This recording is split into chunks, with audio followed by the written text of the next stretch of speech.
আসসালামু আলাইকুম রহমতুল্লাহ।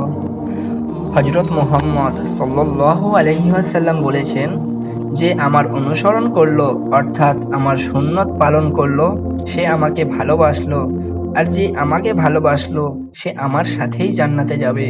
সুবহানাল্লাহ। চলুন আজ আমরা মুহাম্মদ সাল্লাল্লাহু আলাইহি ওয়াসাল্লামের সুন্নতের মধ্যে কিছু সুন্নত জেনে নিই। প্রথম সুন্নত, স্ত্রীর সাথে সময় কাটানো। দ্বিতীয়, খুব খুশি হলে সেজদায় লুটিয়ে পড়া।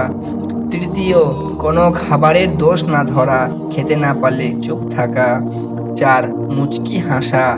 5, মাথা ঝুঁকিয়ে চলা। 6, রাত্রে ঘুমানোর পূর্বে সুরমা লাগানো। 7, মেহমানদের দরজা অবধি এগিয়ে দেওয়া। 8, ঘর থেকে বের হওয়ার সময় 2 রাকাত নামাজ আদায় করা। এর মধ্যে কোন সুন্নত আপনি পালন